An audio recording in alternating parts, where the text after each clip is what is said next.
Okay, thank you. And then got Maximilian. Yeah, I'm also from Chrysalis, Member Support Coordinator. Okay, fantastic. And then Jonathan. Jonathan, we're from PBS4 and we support people with learning disabilities across Hampshire. Okay, fantastic. And then Rob. Yeah, afternoon everyone. I'm Rob Kern. I'm Deputy Chief Exec at Southampton Voluntary Services and also manage Health Watch Southampton within that role. I'm deputising for Jo. She's on another call this afternoon. Thank you. And Malkiat. Yes, good afternoon. I'm Malkit Singh and I'm the Community Engagement Officer for Southampton City Council. Brilliant, thank you. And then I'm not sure whose name it is, but we've got some called MBA BAC1. So if you'd like to. You're on mute. Yes, sorry, you need to just unmute your microphone so we can hear you.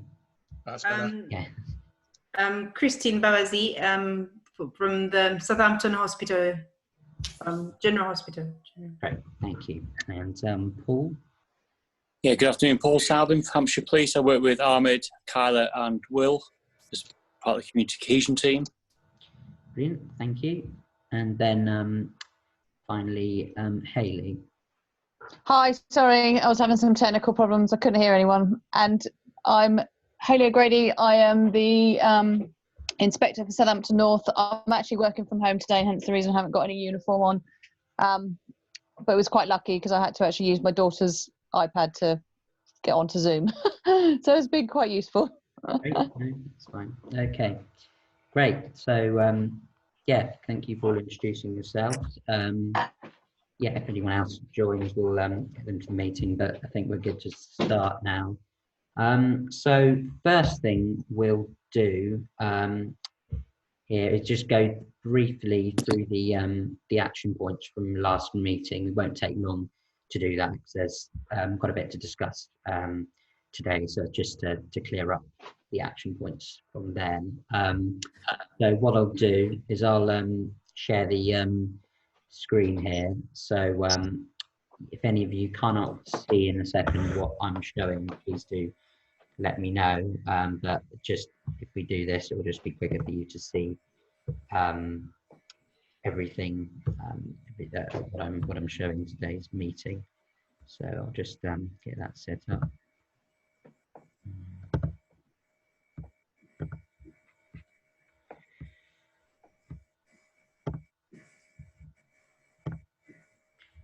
Okay, so yeah, so hopefully we'll see that. So these are the action points from the meeting that was held on Thursday, the 23rd of April.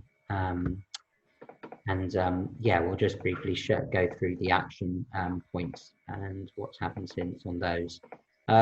So we had the first action point was to reduce the large number of action points being noted after meetings.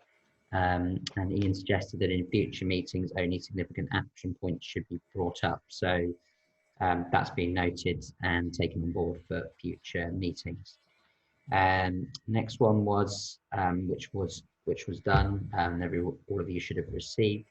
So up-to-date hate crime stats from OPCC, and Ranji from the OPCC looked into that. The OPCC, Office for Police and Crime Commissioner, if you're unaware. And yeah, and those stats were sent out to the network, so that was done.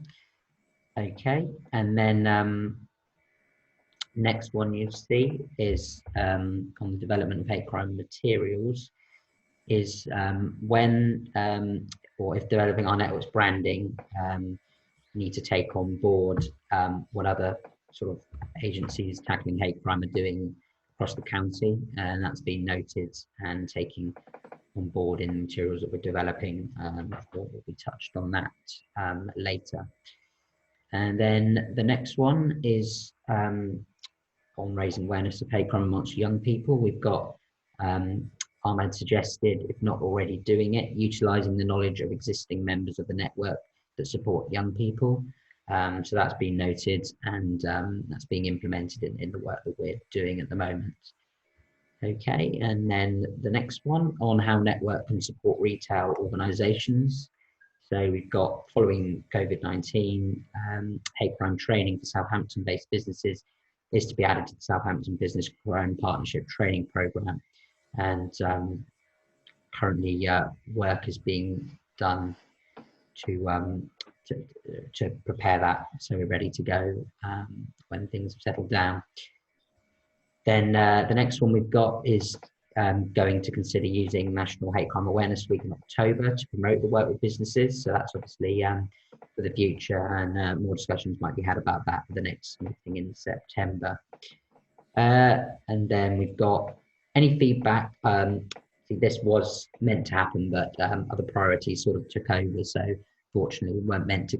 I wasn't able to gather this, but there was anybody who attended prevention of hate crime webinars. These were on the 23rd of April and 30th of April.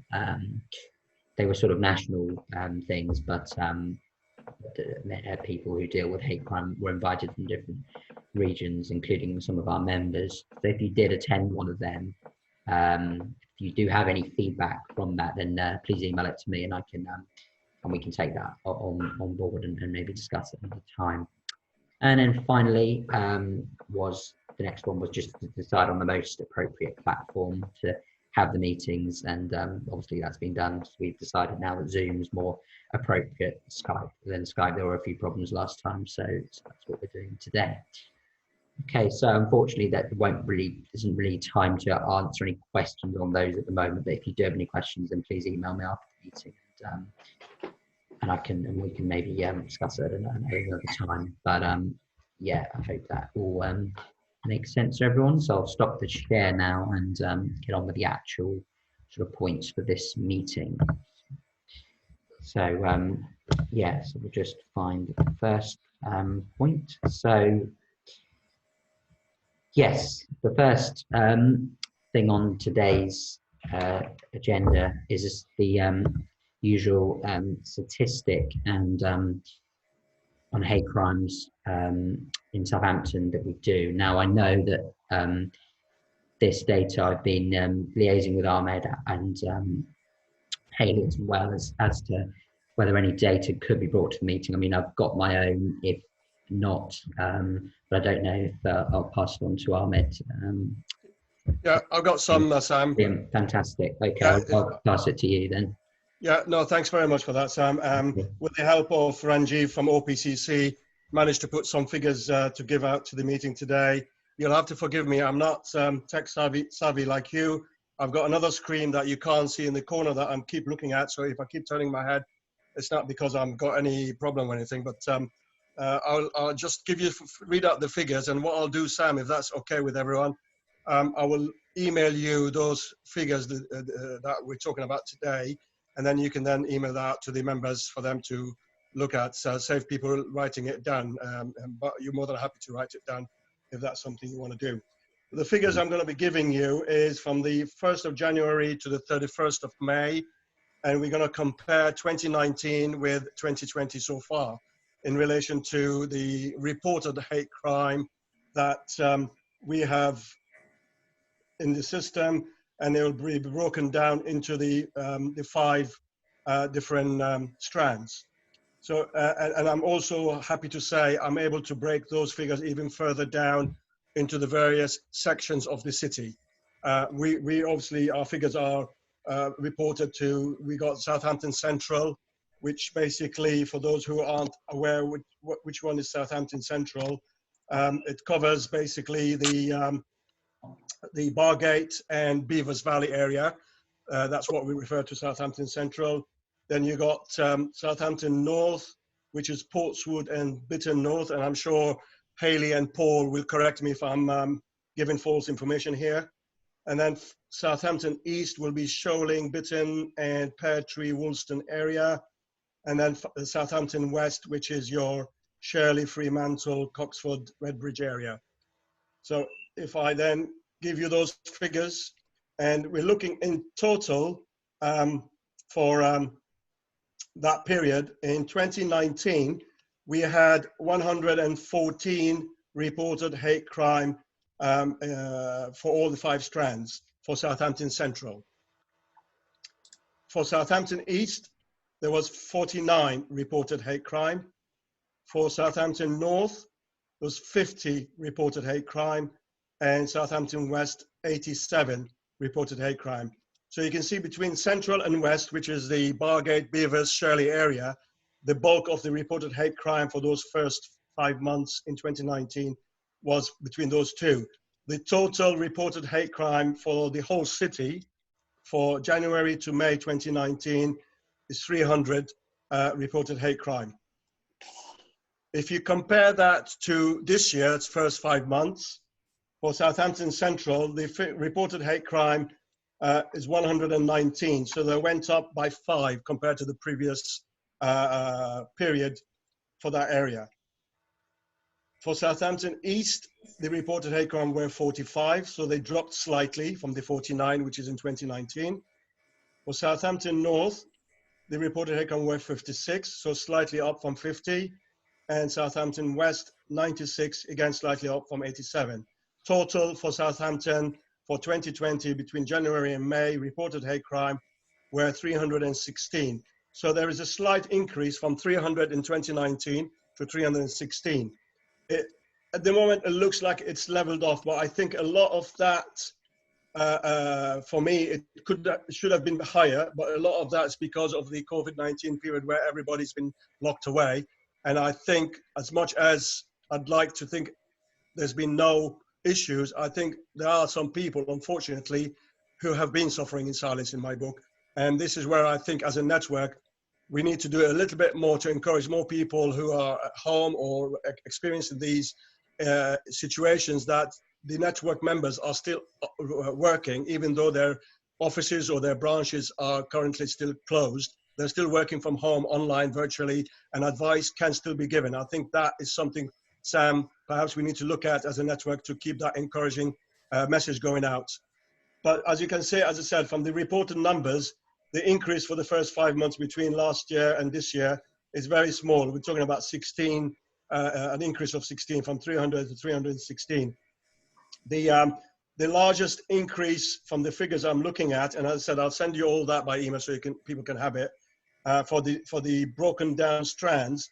The largest one is, as usual, is race, which in 2019 was 204 reported for the first 5 months in the city. And this year it went up to 222 for the whole city. The nearest to that would have been sexual orientation, where in 2019, for the first 5 months, it went from 38 reported hate crime to this year's first 5 months to 45 reported hate crime. All the others, the increase, we're looking at 1 or 2, no more than that, between the 2 periods. And again, I still think it's because probably, or very likely, of the restrictions that a lot of people have stayed indoors.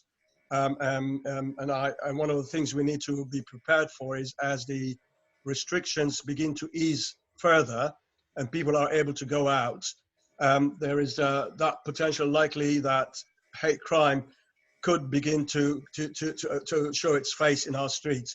And we need to make sure people are fully aware that they can still seek that support and advice, and more so encouraged to report it to us, or through the various options that we know we've been working with, online or otherwise.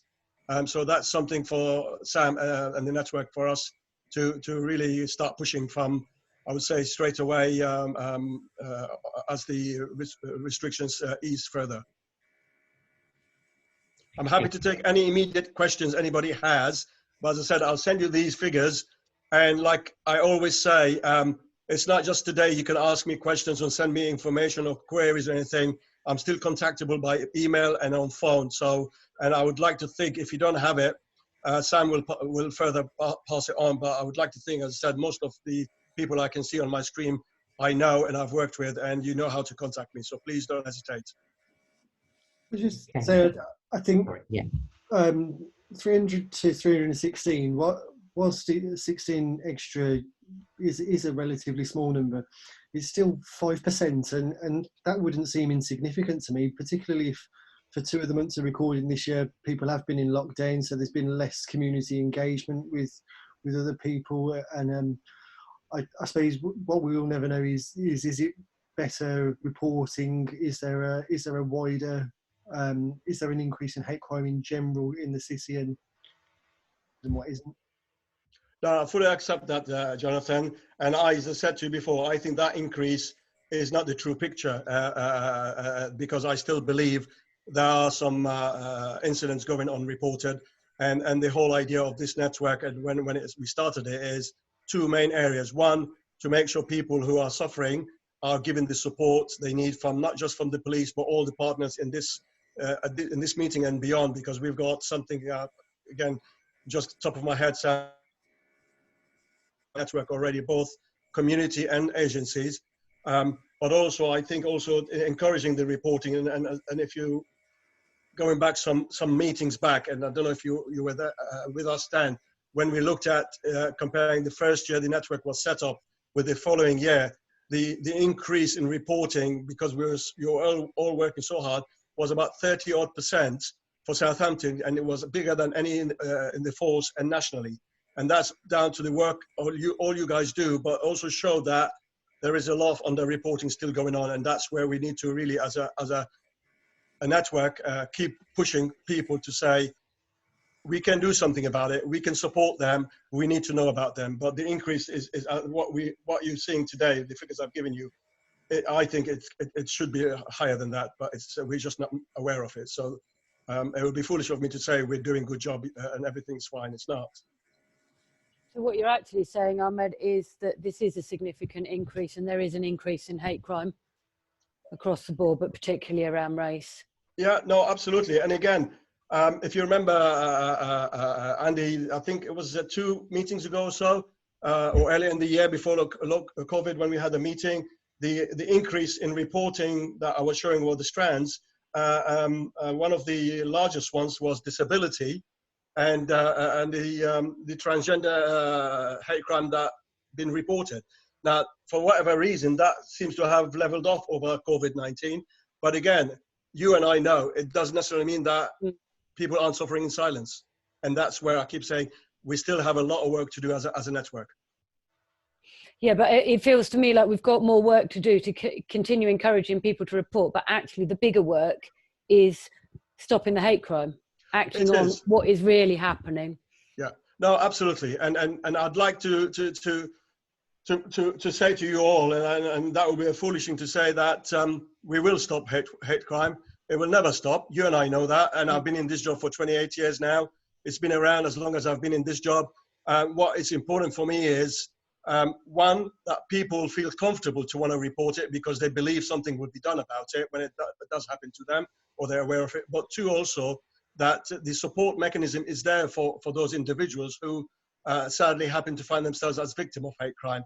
But the world we live in nowadays, and I'm sure you're aware as much as I, there is so much going out there that is encouraging some of the bigoted idiots we have out there to think that it's okay to do what they're doing. And that's what our challenges are as a network. Okay, fantastic. Thank you for that, Ahmed, and everyone else's input. Yeah, so just to sort of to wrap that up, then, so yeah, Ahmed will send round those statistics to me, and then I can, or to the network, and then they'll be distributed to everybody. But yeah. Sorry, Sam, can I just make a quick, ask a quick question to the group? Yeah. Because not all of you, in fact, probably most of you wouldn't know the different sectors I've just mentioned, north, west, south. Would it be also helpful if I send a map which shows which part of the city falls under these groups? So when you look at the figures, you know which area you're looking. Would that be useful, do you think? Sorry, Armand, could you just say that again? I'm talking about the map that describes which part of the city is north, which part is east, which part is central, because the figures are broken down to those areas as well. Yeah. So when people looking at the figures, they can actually link it into the parts of the city we're talking about. Is that useful information, do you think? Yeah, I think any data that can be given that is broken down, people can clearly see where those hate crimes are happening. Yeah, that's going to be helpful. So no, that will be good. Cool. I'll send you that as well then. Thank you.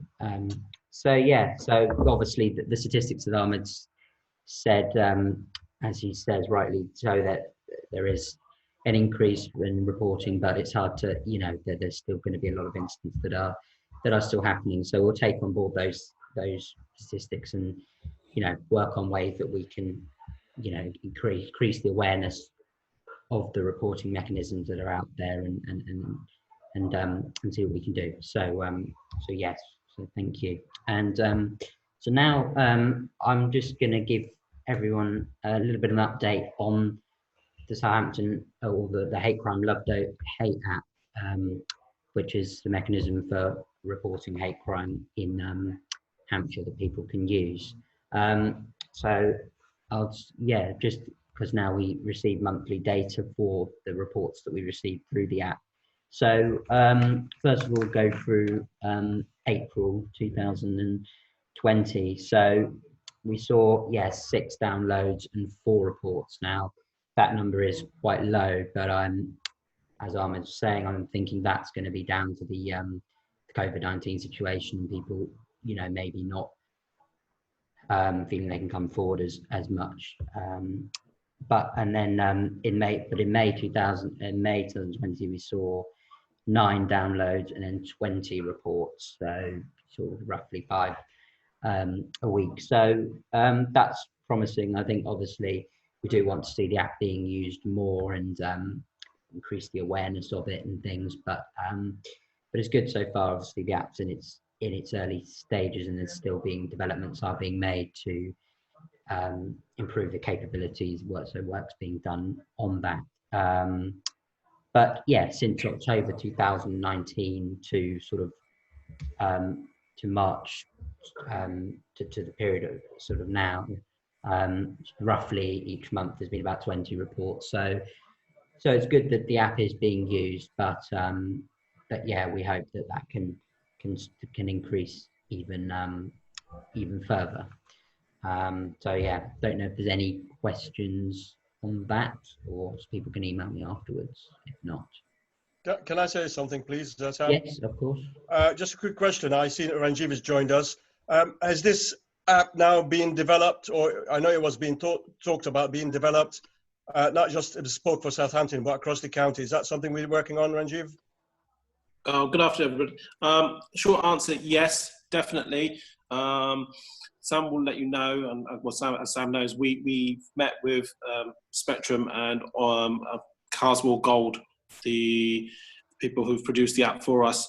Unfortunately, our plans have been somewhat delayed by COVID. It is hope now that we've got to some kind of normal level of business as usual that we can come back to it. But it's definitely our intention to kind of redevelop aspects of the app and make it a lot more accessible and certainly more county-wide. Thank you for that. I think that's, I mean, the figures you've just given out, Sam, low as they may seem, I think it's not a bad figure considering, in all honesty, very few of the members are currently promoting that app. And I think that's another area we need to encourage members to start putting on their websites, whatever communication they use with their clients and members, to encourage them to use it, because I know it's still in development stages, but as it develops and we're using it, the more easier it becomes for people to know what it can do for them. Yeah, definitely. No, I agree. I think, yeah, so far, obviously, the app's, it's still not, you know, it's still fairly new. So, yeah, since it started, those statistics aren't too bad. And I think we can definitely room to develop further and, you know, increase in awareness and things. Yeah. Sam, sorry, it's Hayley. Just in relation to the app, so is that being used, sorry for my ignorance, is that being used just from a partner point of view, or are we using it within the police service? So are we, because obviously from a neighbourhood point of view, is that something that we can kind of signpost people to? And I'm just trying to think of the best ways that we can obviously kind of encourage it and utilise it from a policing point of view, really. Yeah, sure. No, I think we encourage all the agencies and organisations within the network to promote third-party reporting as as an option. Yeah. So the app links to all third-party hate crime reporting centres in Southampton and Hampshire. Okay, so I think we need to maybe look at how we can kind of make it even more accessible and get some more take up with it as well. So okay. No, I think that's definitely what we need to do, and we're definitely going to sort of take that on board when we're developing the app further and making sure that it can be made more accessible and and there can be greater awareness of it and things. So but okay. No, I see what you're saying. That makes sense. Thank you. Okay, no problem. So I think that kind of wraps up everything there. But any further questions on the statistics side of things, then please do get in touch and with me, and we can we could see where we go. Okay, so the next thing on the agenda or item I've got today is the network's experiences of hate crimes related to COVID-19 and current developments with Black Lives Matter. I think we were due to hear from Andy Cam live from the Chinese Association of Southampton about some issues he faced around COVID-19, but he doesn't look like he's been able to make it today. But yeah, if there were any, so we'll probably break this down into two things. I think that'll be easier. So first of all, if there's anybody, obviously as it still is an issue, as we know, are there any things hate crime related or something similar that any of your groups have faced, or points that you'd like to raise, or work that you've been doing in that area? So it's just an opportunity for people to come forward if there is anything they wanted to discuss. Yeah, can I raise something? Sorry, I didn't see you there. I think for me, one thing that I noticed during COVID is we got lots of people, and I asked them to log on to the app and everything, but there are lots of people, especially of Chinese background, who had hate crime because of COVID actually. Lots of people telling them to take the disease back or something like that. There was a lot of that. And people not wanting to associate with them at all because I think, asked lots of them to get onto the app. But none of them, because we were I don't know whether they actually did. I followed that through, but there's so many of them. And those were the issues that were going on during COVID, especially from the Chinese background, or even those who are not. Most times they would be Asian and they would be told that. And that was quite often something that was rife during COVID, I know. Sure. But I made sure that I told them to get involved with the app, sent the app around just to make sure they report it. And one thing is that I don't know whether they did, or others told me they did, or they were going to do it. Okay, sure. Sorry, Ahmed, is there something you'd like to? Yeah, just to add to what's just been said, you're quite right. There has, over the period we've been in lockdown, sadly, increase in victims on the Chinese background individuals, hate crime related.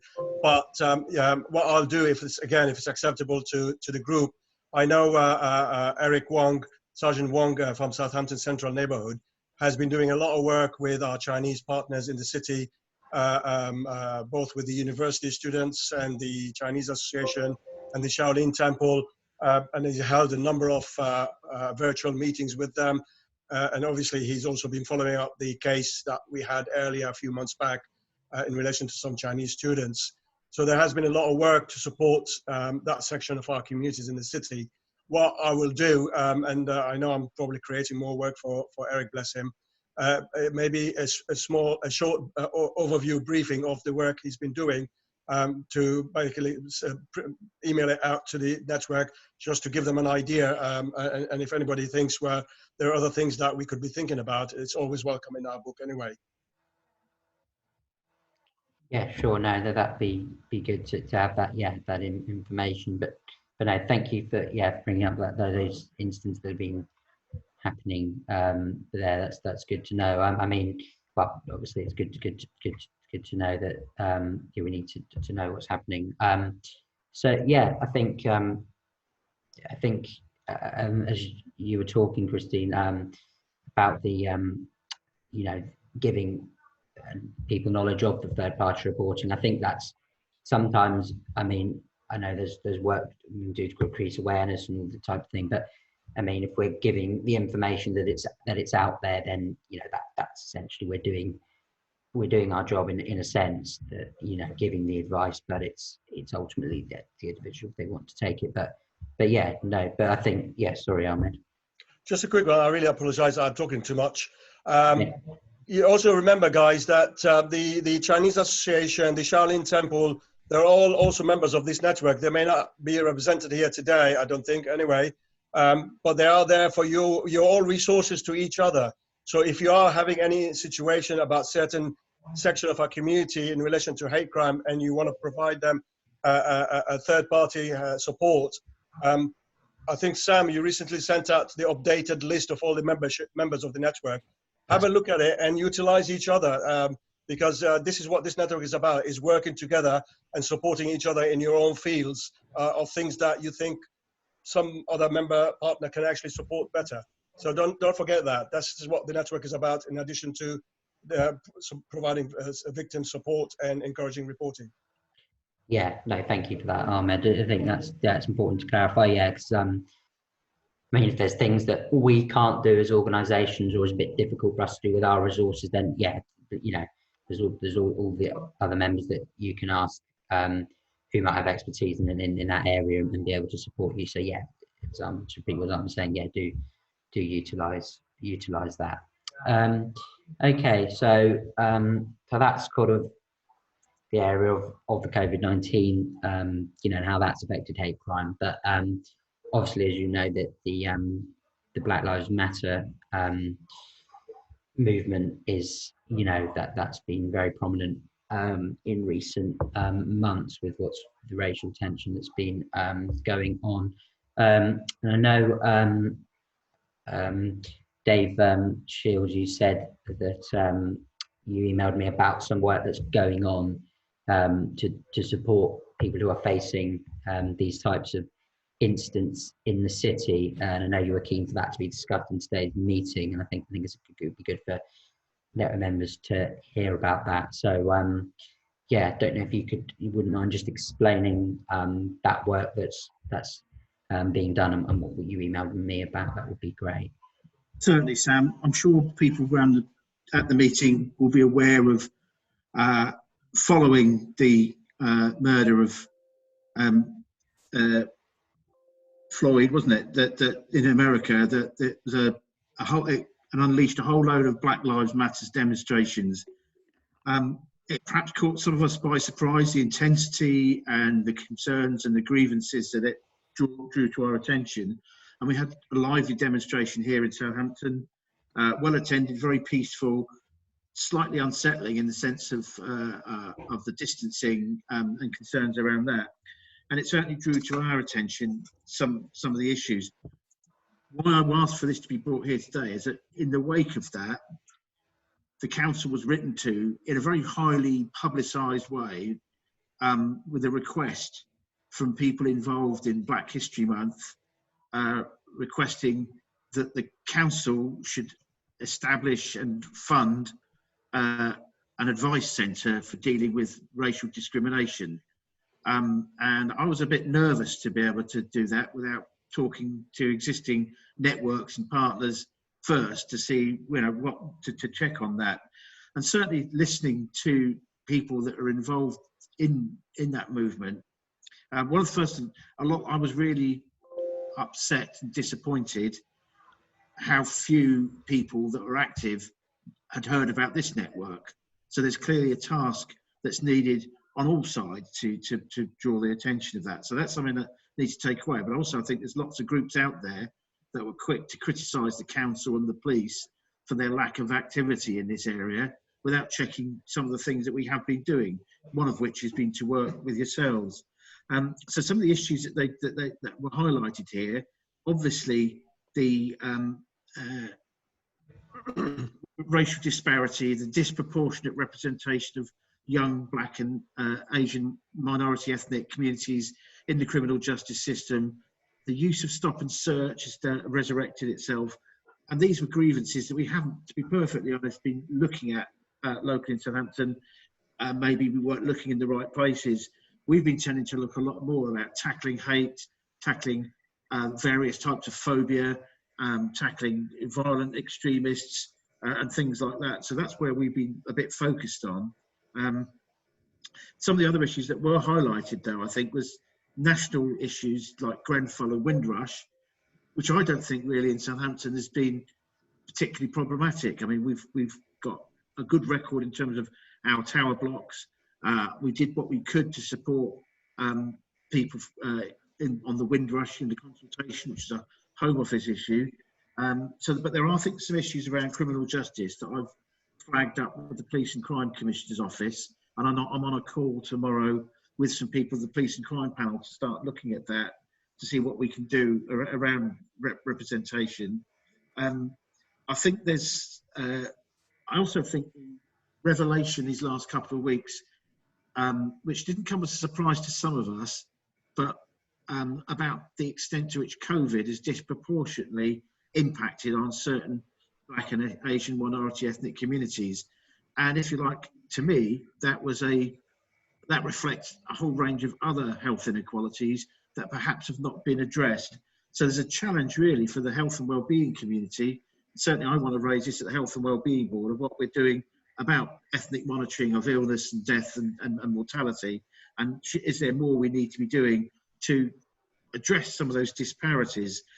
I've been in a conversation these last few months with the Cabinet Office's Race Disparity Unit about how we can better reflect that. But I felt that and I know Jason Murphy, who might want to come in a moment, has been asked by the leader to look at some responses here. But my feeling is that I really wanted to hear from colleagues around this table and of other movements in the city, around the Council of Faiths, City of Sanctuary, to see what else is there, who else needs to be round and involved in a conversation about before responding to the request that Don John and Jayanti Shah put to us. Because I do want to take their issue seriously, but I don't want to sort of reinvent any wheels. And I know there's a lot of work gone into this network, and I think I'd like to build on that. So that's by way of introduction. I don't know if Jason can add anything. I'll listen to the conversation and then I'll perhaps come in, if that's all right. Can I come in? Yeah. Chair? Is that okay? I mean, Joe and I and colleagues have spoken quite a lot about this at SVS, because obviously this forum is very much focused on the community safety aspect of it and reporting hate crime. But it does feel as if we're missing a mechanism in the city to have broader discussions about equalities, whether that's about race or kind of other issues. Trying to get hold of any data around how COVID has affected BME communities, in particular in Southampton, has been a challenge, I'd say. And it's something that we've been certainly advocating to get our hands on from the council and NHS in terms of Health Watch. But I mean, Dave, I mean, I would, really welcome a broader discussion about the issues that you've raised and to think about how we could tackle that as a city. What is the mechanism that we need to bring people together and drive forward some action? I think the issues around the health inequalities that you've alluded to are particularly kind of important because we know how broad health inequalities are within the city, and trying to get a better handle perhaps on how that's looking in terms of race would be really useful. And I think it would be a very useful thing for the Health and Wellbeing Board to take a very strong interest in across the whole system.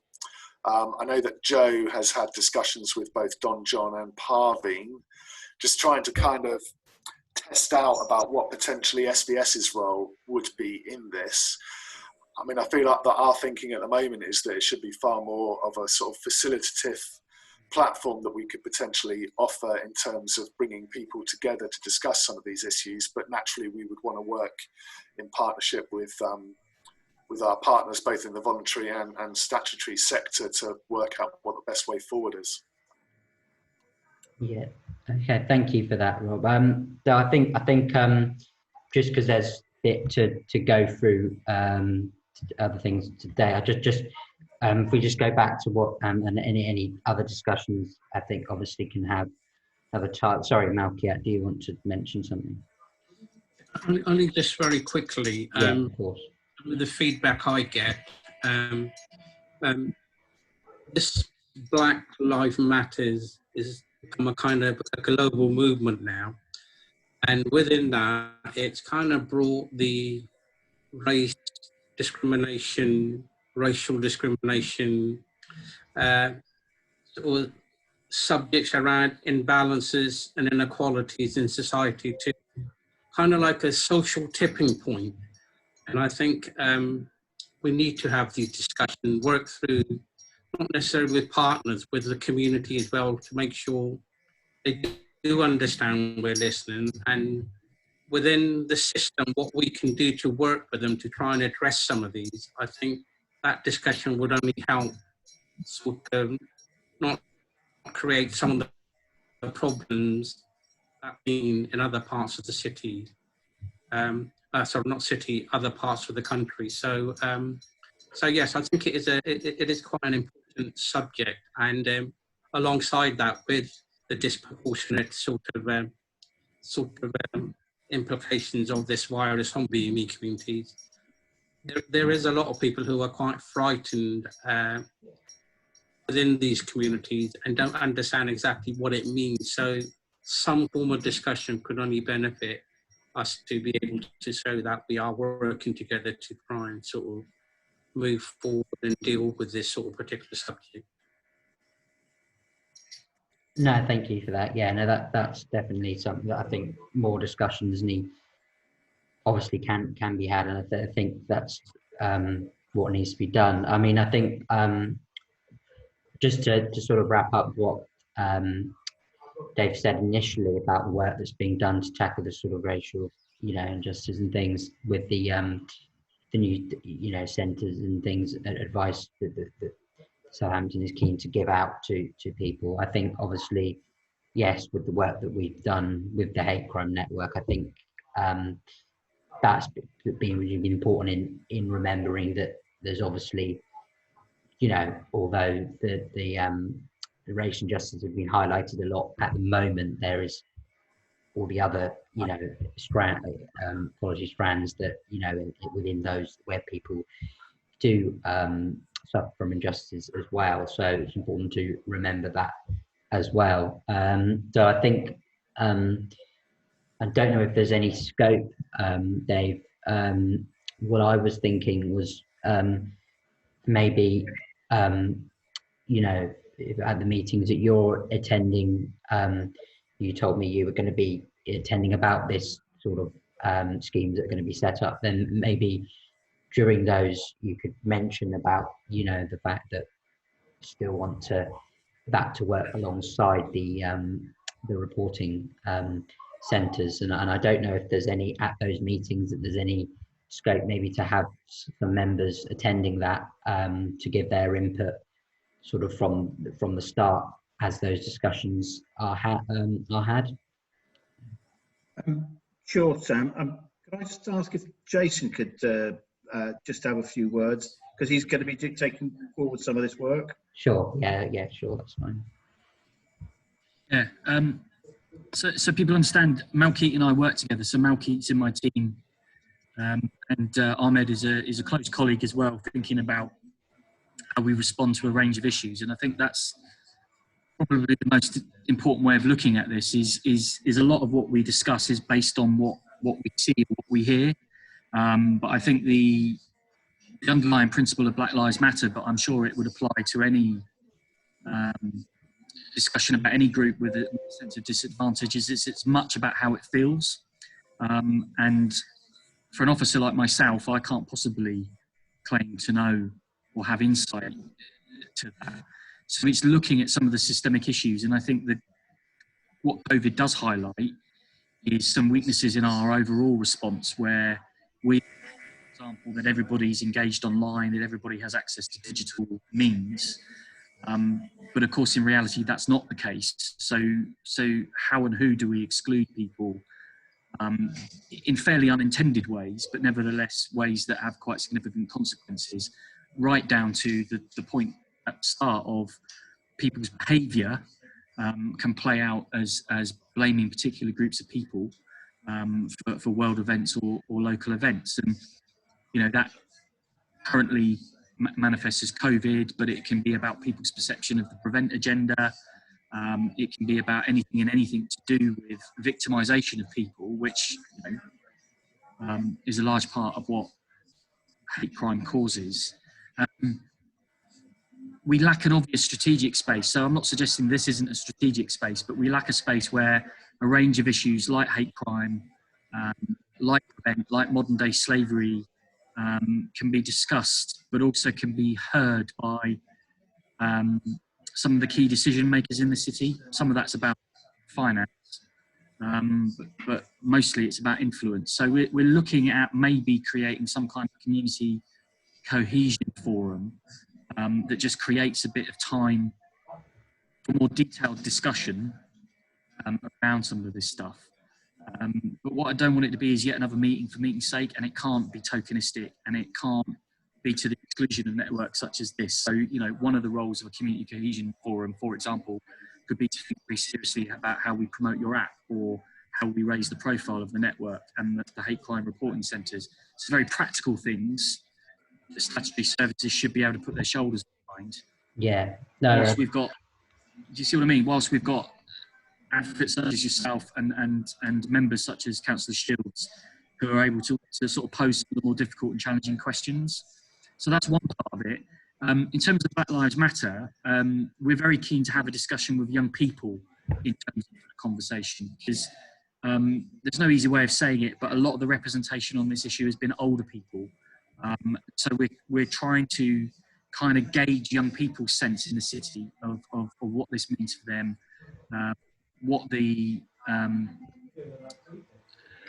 systemic barriers have been. I mean, we probably wouldn't use language like that, but you know, there is a degree of disadvantage that I think is experienced very differently to what we all would sort of remember or have been used to. Yeah, sorry to interrupt. I'm going to have to just stop you there now, because we just have to make sure we can get through everything else. But I think we can.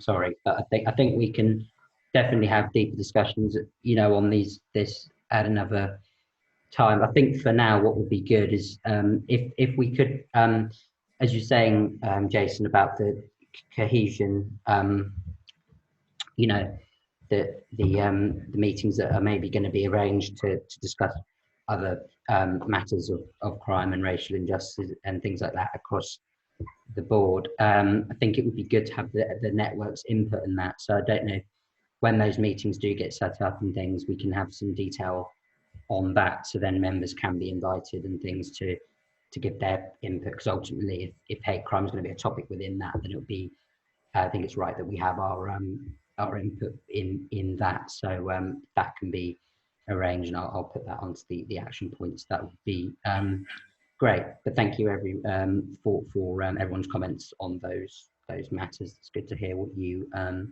think, and anyone who hasn't been able to say what they'd like and has any thoughts, please do email me and can pass that on. I know, Ram, you've got a point. If you can just make that very quick, and so just so we can wrap it up quickly. But yeah, if you just want to say quickly what you wanted to say. Just want to make a couple of points. I think it's about Black Lives, not just Black Lives Matter, but it's the whole picture about the discriminations and etc.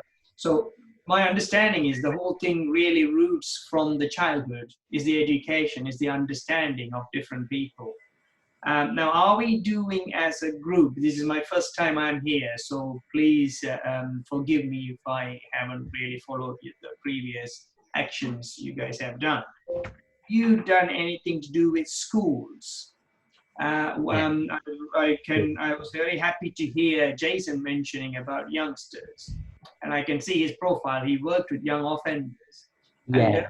incidents where you can see that there are lots of reasons that the things grow from the childhood rather than when they're adults. No, of course.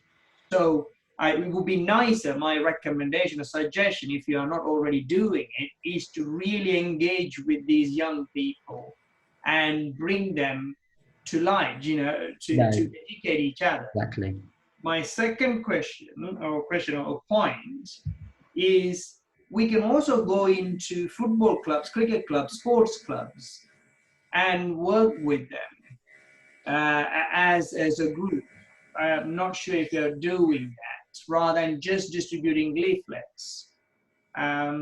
So those are my main things. My other question is also, are we doing anything about nationwide? There are lots of efforts happening in different places. Now, if we can connect to each other, maybe Ahmed can help us here as well. Connect to each other, we could do a lot more learning from each other and help each other. So it's just my suggestion. So. No, thank you for bringing that up. No, that's good, and that is an important part. Firstly, to the education side of things, and it is very important to tackle issues at the start. When people are growing up and developing to learn about hate crime, that can only help for the future. And then that's a big part of the work that we have been trying to do, to reach out to not only schools but young groups, community groups that actually help support young people with various issues that they're facing. And currently, I want to talk more about that later, but materials are being developed to reach out to those young people on hate crime issues. And then, as you say, there's other groups out there who reach out into various sports clubs and things. I mean, we're making sure that the work for the young people is sort of developed first and is working, and then we'll try and reach out to different avenues. But totally agree with what you're saying, and that's definitely something we will be needing to do more work on, but we'll go into that in a minute. So the next item I've got on the agenda today is about the work that's been going on that we've been doing as a network to develop new materials to raise hate crime awareness. Now, we're obviously focused on Southampton, so that's what we've been trying to do. But as I mentioned in the action points earlier, at the last meeting, Ranji brightly mentioned that as much as we want to make it sort of sure our materials that we develop are Southampton focused. So by the way, these are posters and leaflets and things. Needs to make sure that that's in line with the messages, hate crime messages that are being displayed across the county, just so people aren't being given mixed messages, and it can be easier for people to understand the messages that they're given if they're similar. So to update people on where that's been going, I've been working with the Ranji from the Office of Police and Crime Commissioner, and his colleague Kirsten, who deals with the marketing and communication side of things, and we're trying to currently they're involved in development of sort of a leaflet that can be distributed, hate crime leaflets that can be distributed Hampshire wide, but different areas, including us in Southampton, can use that leaflet and input different data that's more relevant to Southampton, for example. And those are soon are kind of in development at the moment, and when they're ready, everyone from the network will have access to those. And obviously then there'll be opportunities for yourselves to edit those leaflets so that they're more applicable to the people you support or whatever. So that's one side of the work that we're doing. Then the other side, the other work that's being done to develop new materials is hate crime posters. Now, there are some posters that we've had sort of for a while, and then they're being sort of supplied by the OPCC as well and things. But we haven't really got posters, hate crime posters that can that are attractive and appeal to youngsters about hate crime, to educate them on hate crime. So what we've done is I had a workshop with pupils from Cedar School, that's for disabled people. They're in Southampton, and they did a hate crime workshop earlier this year and developed some hate crime awareness posters themselves, and those are now being developed by a student at Southampton Solent University, so they're more professionally designed, and then they'll be accessible for everyone within the network to use in their centres to promote hate crime and hate crime reporting, and then schools will be able to use them themselves, the schools that we're going to be working with when we do more education on hate crime with young people. So that's an exciting piece of work, and that kind of shows that we will be able to have materials that can reach out to greater numbers of people. So the leaflets there and those posters are kind of what we're working on at the moment to get developed. And there's other materials that we want to get out there, and then going to work on developing after those. But just wanted to update everyone on that. So I don't know if anybody, you might have need a little bit of time to think about anything, email me after this needed, but I don't know if anyone has any suggestions, you know, for materials that they that we haven't got that you'd perhaps like to see, and if there's anything maybe that we're missing.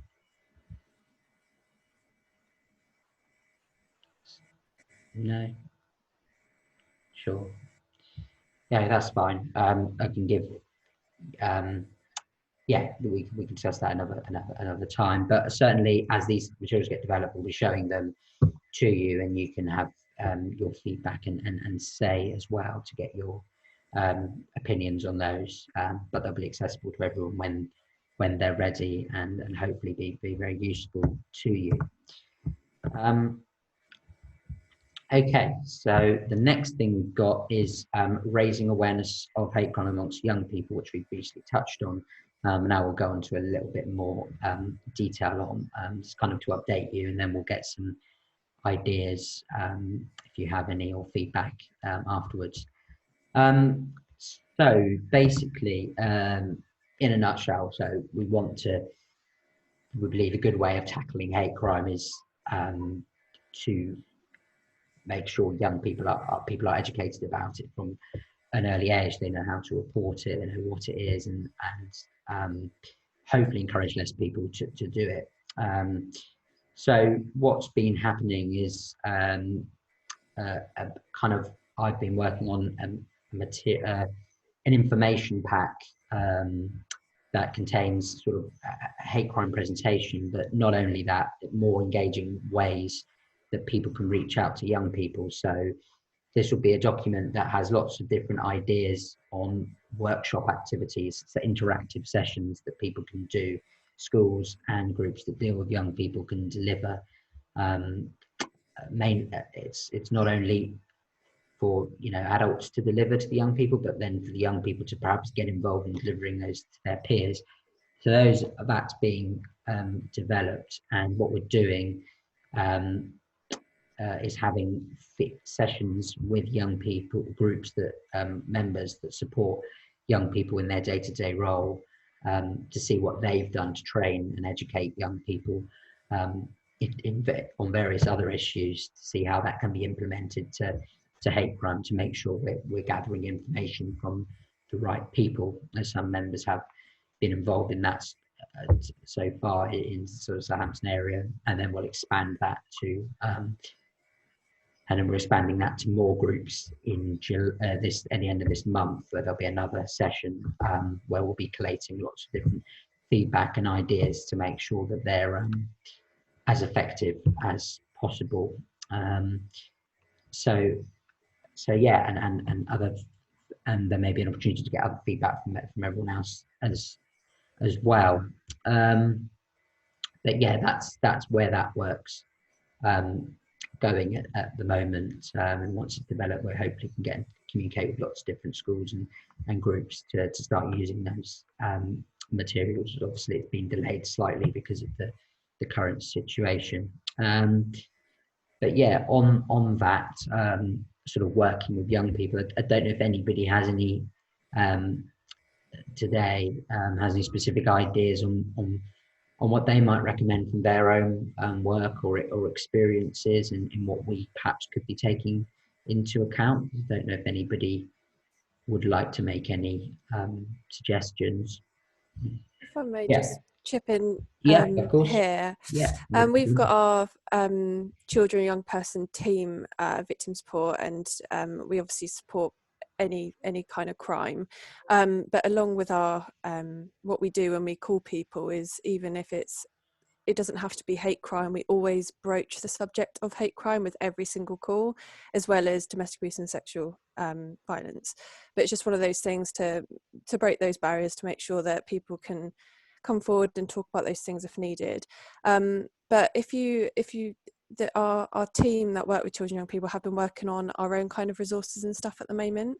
And if you wanted to link in with them at all, I'm sure they'd be more than happy to give you their, I mean, I wouldn't be the right person, but they would be able to maybe suggest some ideas for you. So I could always give you their contacts if you wanted to. No, that would that'd be fantastic, because then I could perhaps I didn't realise there was actual work that you were doing specifically with young people. So yeah, there is. That'd be great to have their details, because I can then link, give them the details about the next meeting that we're having about these materials that we're developing. Brilliant. Get their ideas. I think any feedback we can get would be invaluable. So brilliant. I'll send you the details after. Thank you. That's great. Okay. Yeah. Sorry, Malk. Yeah. Yeah. I don't know if you're linking in with Hayden. He's our young people participation officer at the City Council. He does a lot of work with some of the schools and has a really good relationship with young people. His details were actually, his details were mentioned at the meeting in January, but I never actually got those passed on to me. So if somebody could, I think that would be really. I can do an email introduction for you with him, and then go forward from there. Would be very helpful. And also, Jason said earlier that he's looking to do some work with young people within the BAME communities. Is that somewhere you'd like to link in to talk about the subject as well?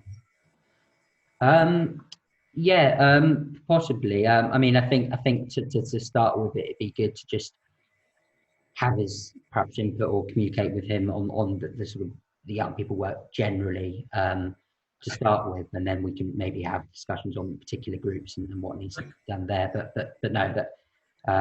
yeah, I'll drop you an email. Can do that. There, that'd be and you can go from there. Okay. Thank you. Yeah. Okay. So I don't know if does anybody else have any thoughts they'd like to bring up on work with young people or work with young people that they've done? No. Go ahead, Jason. I mean, I put some notes on the chat for people, so for information. But we're well connected with schools and thinking much more broadly, particularly in terms of disability and other issues where children might experience bullying or victimisation. One of the things that we pick up is that young people just don't understand what hate crime is. They see a lot of the exchange of what is fairly abusive and highly impactful comments at best through to quite bullying behaviours. So in terms of the training, it isn't just about the information and how to report it. I think we could do to work with our education colleagues on developing something there. And this network would seem well placed to influence that. So we can help where we can. Yeah, no, please do any sort of information that you're about the work that you're doing or any contacts that you can provide about that would be much appreciated, because we want to link with as many people as possible that know about these things and how the best ways to work with young people. So any information you have, please do pass that on.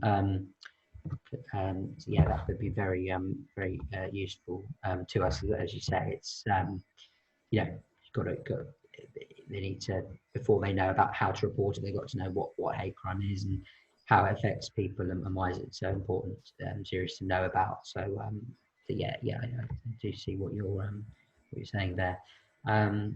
So if nobody has anything else to say on those, on that work with young people, then we'll move on to the next item on the agenda. But if anything comes up, please do get in touch with me to let me know your thoughts.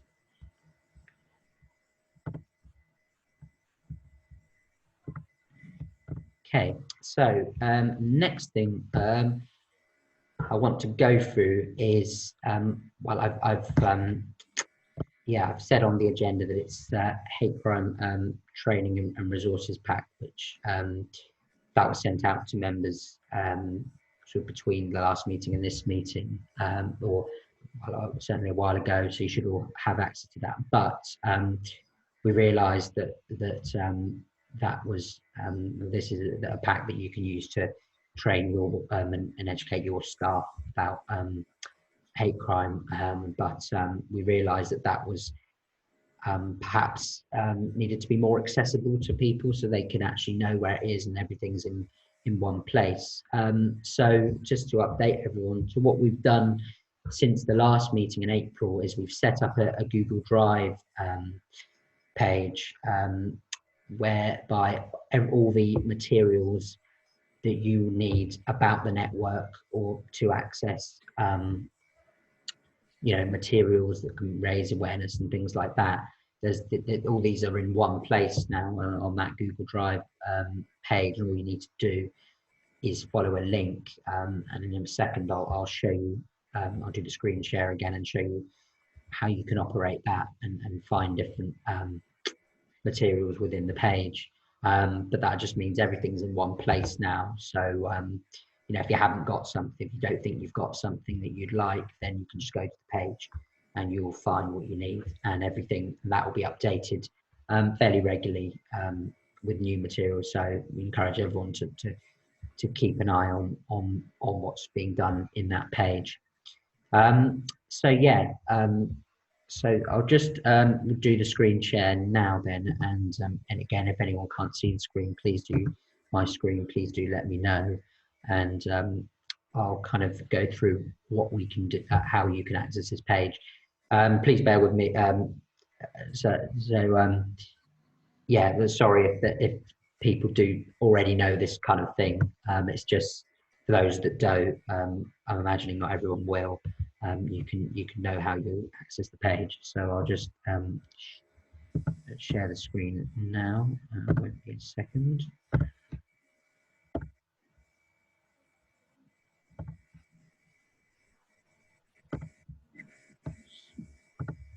Okay.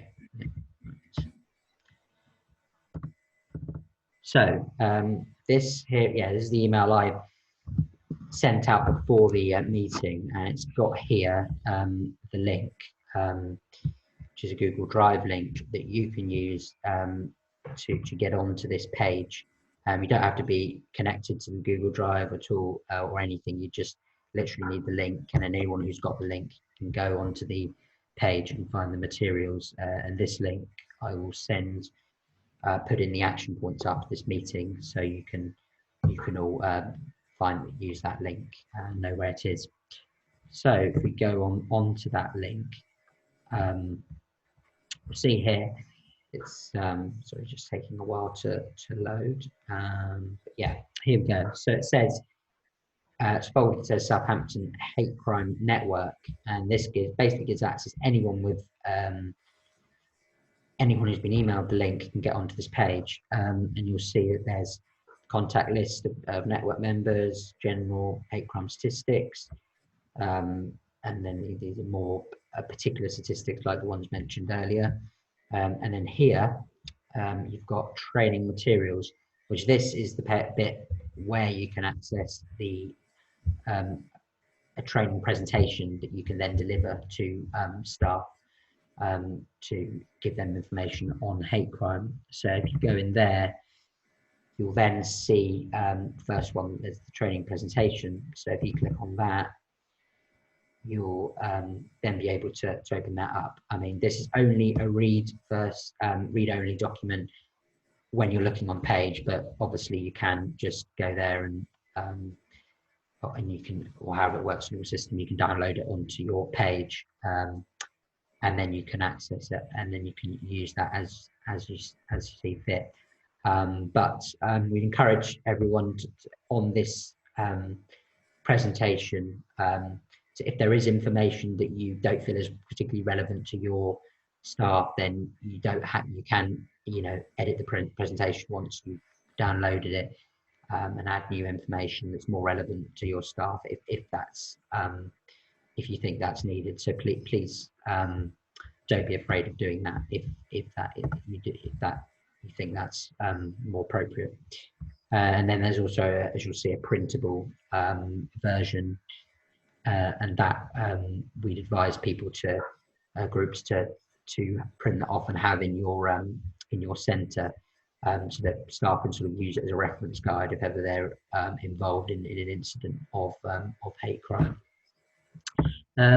So that's the training material, but there's all sorts of other things here, things to do with the hate crime meetings, these network meetings, National Hate Crime Week, and then you'll also see resources from other organisations.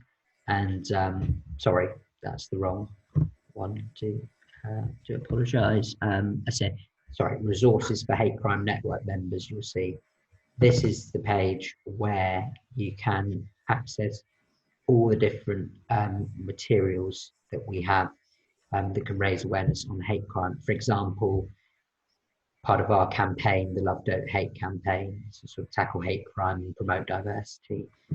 All of those are really useful, and you can download them and put those on, and there's all sorts of different headings there. Use them on your social media pages, your website pages, and email signatures and things like that. But there's other things that you can download and be taken to different internet pages to get hold of and print them off and use as and when. But please, I'd encourage people to have a look at the page and see what they can use and download now that we've got it all in one place. But any questions after you've used this, then please don't hesitate to get in touch. I'll just stop the share there. So yeah, so hopefully that gives people a little bit of an idea about what the page is for and why why it should be useful to you, and most of all how to get onto it. But as I say, if you do have a struggle when using that yourself, to get in touch with me. I don't know if anybody may not have had a chance to yet, but if anybody did had used that already, I don't, and if so, I don't know if they could give me an idea of how they found that. Don't know if anybody has been onto that page yet. No. Sorry, Jonathan, I think you're saying something. I can't quite hear you. Yeah, sorry, we have some. We've incorporated the slides into our induction training for all of our staff. So when we train safeguarding, we also train about hate crime, and we use those slides as part of that to make sure that we're teaching all of our staff about it in induction. Oh, that's well. Good to know. I mean, have they been accessed by that page, or were they already being used then? Or no, we got it from you because yes, we got that with us at the same time. That's correct. So yeah, we've taken those slides and we're using them in our induction, and it's going down really well. No, that's really good. Good to know that's being used and well received. So yeah, I think that just highlights to every the other everyone else here today that those resources can be useful to your organisations if you if you maybe incorporate them in any training that you do, so they have the necessary information on hate crime, and hopefully now that they're in that one place, that should be easy for you to everyone to get hold of that and and use that as part of any training that they do. So yeah, so hopefully if people can start using that, as and when it's convenient to them, and we can start collating some feedback on how the training works. That'd be really useful to know, and to see if there's any other work that we need to do on that. But yeah, that's kind of what I wanted to show with the with the new page that we had. Don't know if anyone just has any general questions about that page that I've just shown, or any other things that they think could be useful for you know, giving people better access to resources. No, that's fine. But yeah, as I said, on the other things, if you do think of anything that you'd like to get after this meeting about accessing resources and anything like that, then please do get in touch with me. Yes, I'll be more than happy to help on that. Okay, so next thing we've got on the agenda today is an update on the progress that the Southampton Hate Crime Network has made since I started in my role as coordinator.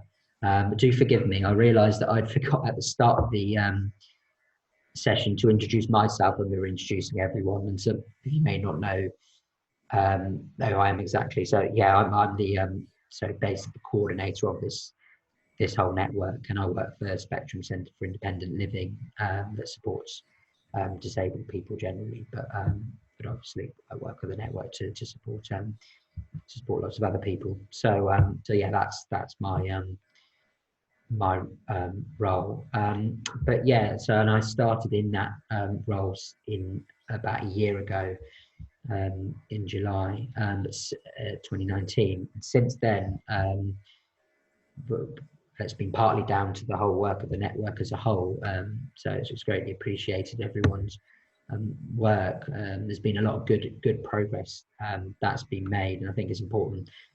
I think it was important just to have a section in this meeting just to go through what you know, what has actually happened.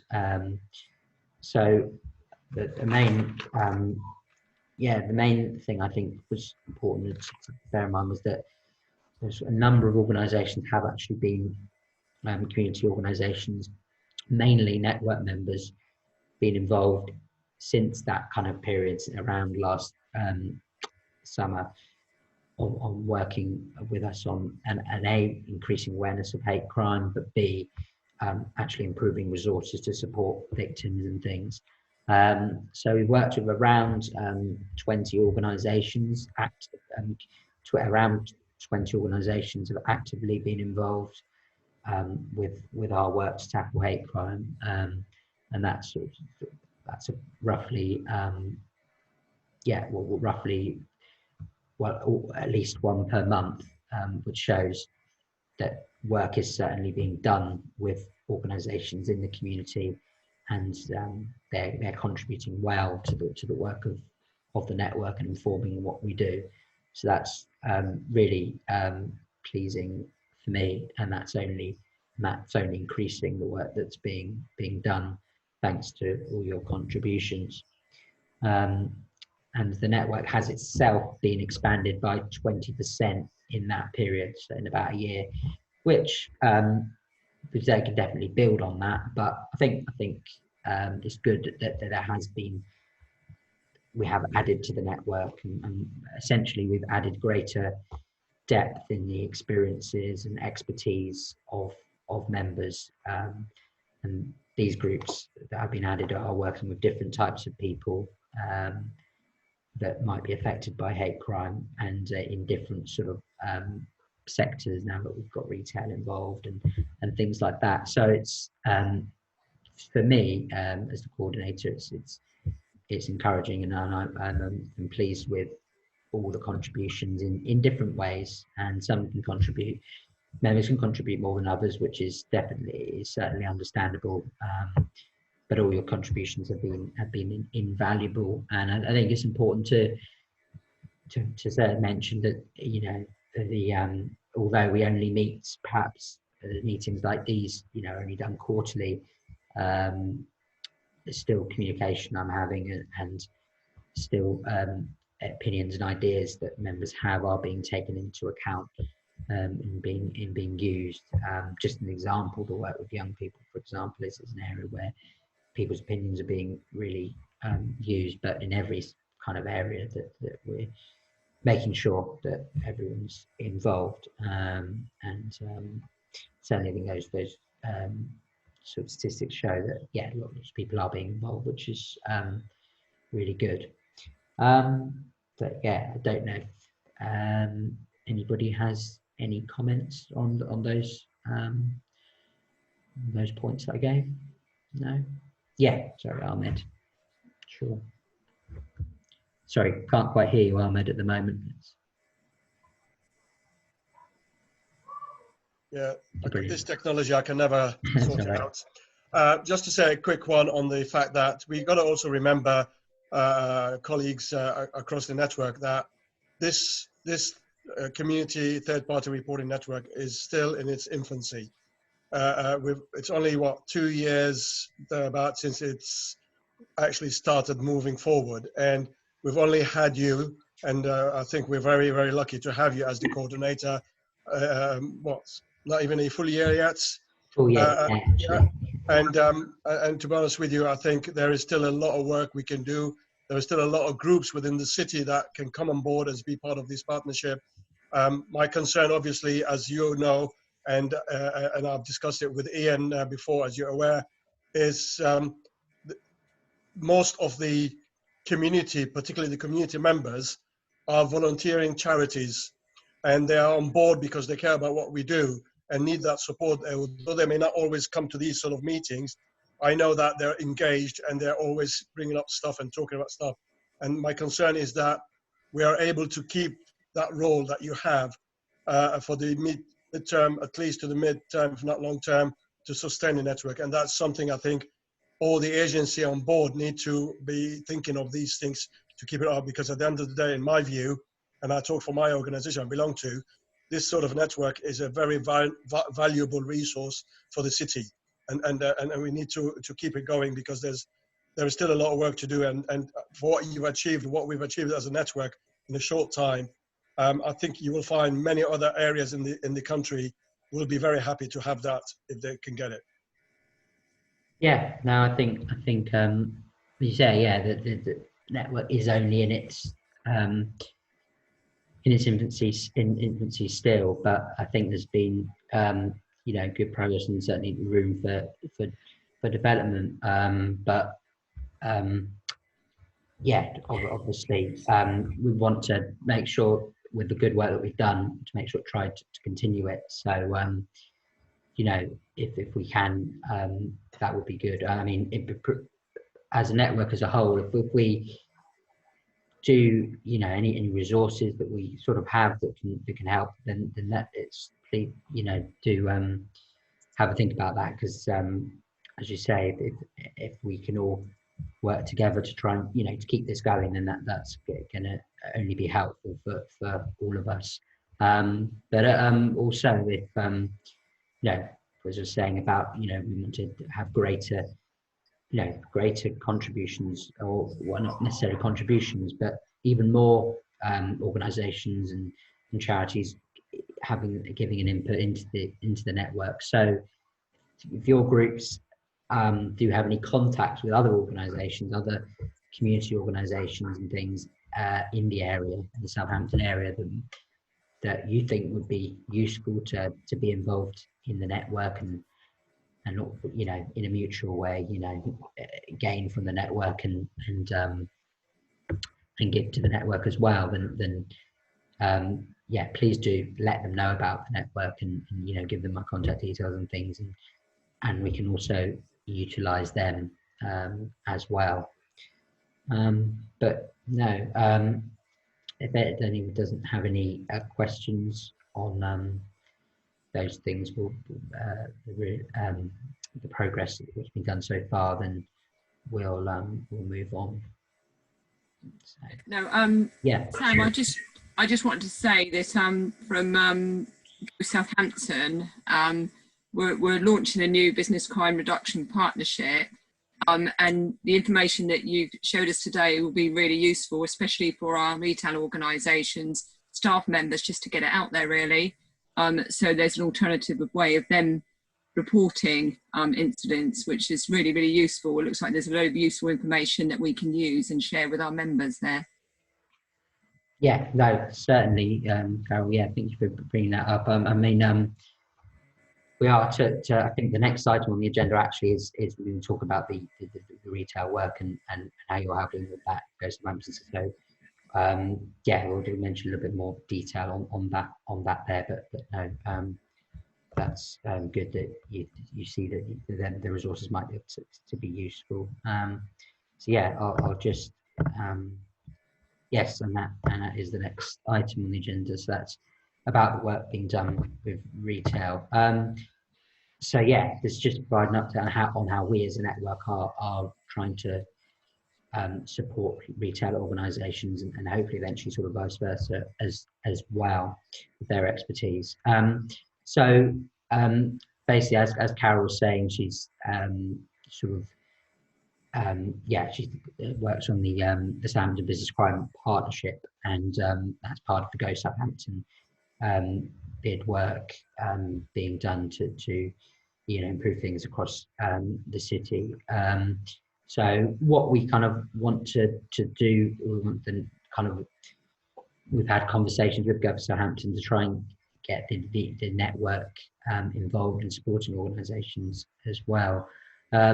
So that what's being done at the moment is I'm in the process of developing a sort of information pack similar to the one for young people, but that can be used for businesses so that they can deliver sessions to their staff on hate crime and know about how they should help people if they ever face incidents, how they should report it, and all that sort of thing. And then so it's specific to retail. Now that's soon to be completed, and when that's completed, it will coincide nicely, which I believe Carol said is sort of the end of the summer. Looking at hopefully getting getting this business crime partnership set up, which I believe Carol, it might be good if you could just briefly just tell members about what the business crime partnership is, just so they have an idea. Yeah, it's a business crime partnership. It's a sharing of information between all the retailers, businesses who are members. Also, we have contacts and regular meetings with the police. So it's a sharing of information, intelligence of what's happening within the city. So, on various issues, it's not just about retail crime, it could be lots of issues.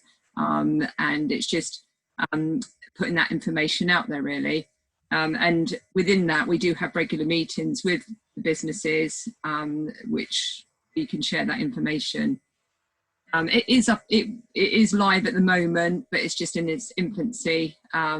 So we're looking at sort of next week, and what with the issues that have been going on the moment, it was due to start this month, but it's going to be just delayed slightly. No, thank you for that. Yeah. So yeah, but basically, with that work that's being done with the crime partnership, there we kind of see hate crime as potentially a part of that can be incorporated. So businesses have information on that. So that's basically what we're trying to do there. But yeah, so that's kind of what we see as being quite useful for the businesses, but also businesses themselves. We can then perhaps in time potentially look at getting them involved in the network itself, maybe coming to meetings and things. One thing I will bring up, which I just found out about earlier this week, is that the Office of Police and Crime Commissioner, they're doing some wider work on businesses and supporting businesses to help them with hate crime in the sort of Hampshire region. And they're doing a workshop, which I can give we'll send out details to everyone so they know about that. They're doing a workshop next Thursday, and I'll make sure I give the details of when that is, but certainly on Thursday the 9th. So if any of you were available, you are welcome to join that. That'll be sort of a Zoom meeting that you can go into and hear from different. Well, there'll be different people talking about hate crime reporting and things, and there might be useful information in that you might benefit from, even though it's just for businesses.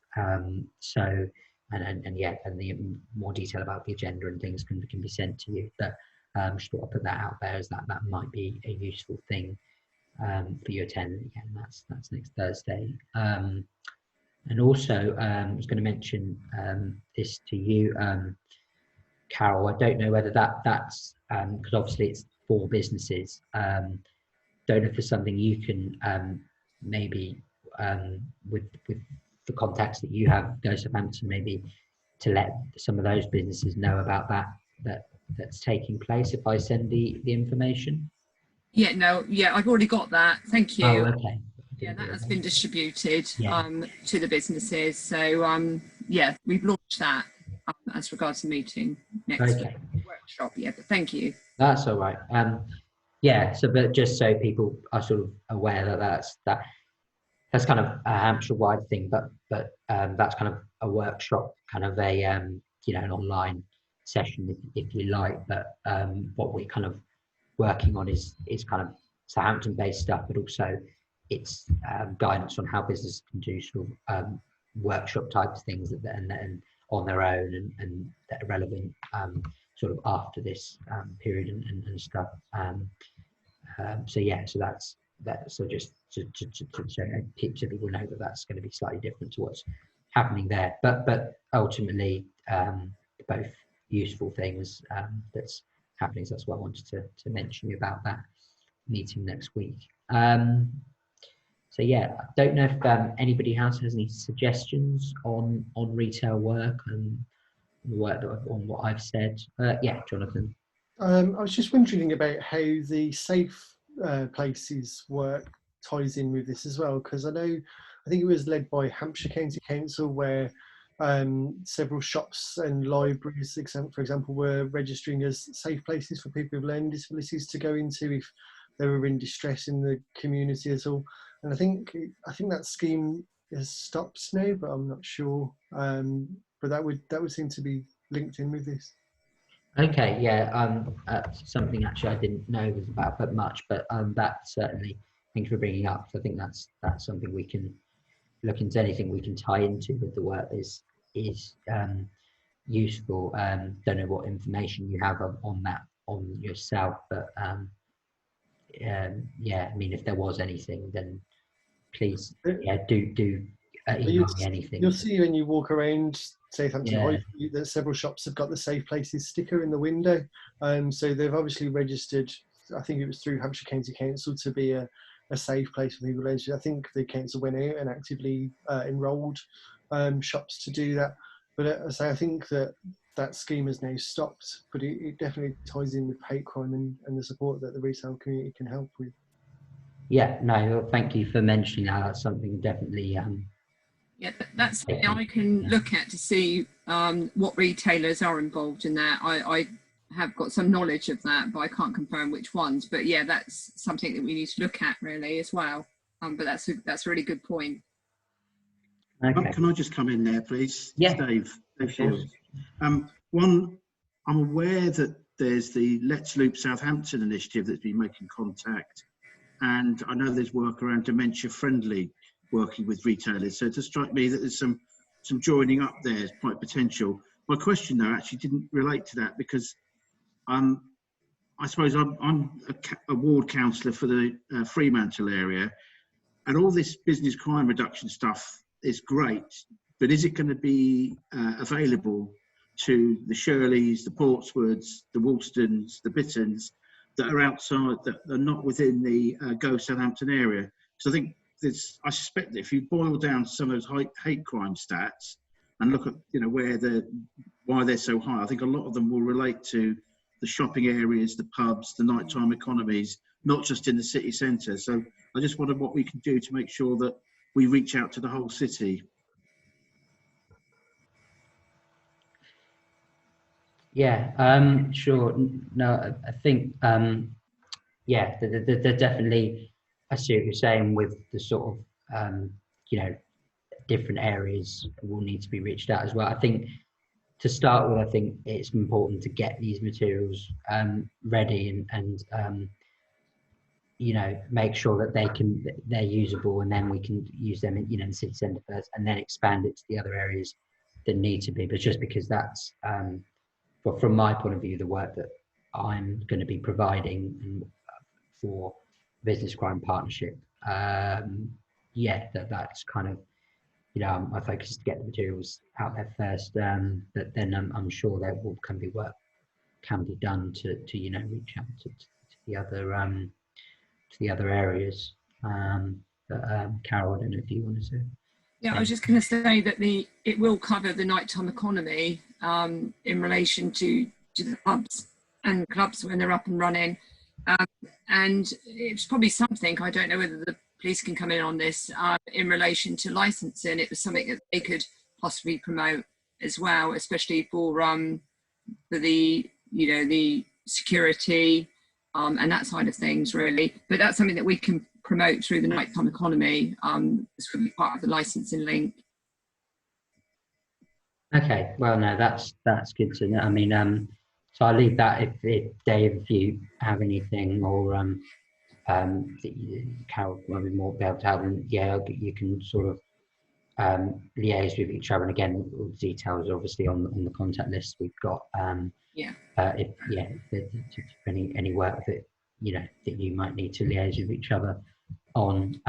But no, I think I think if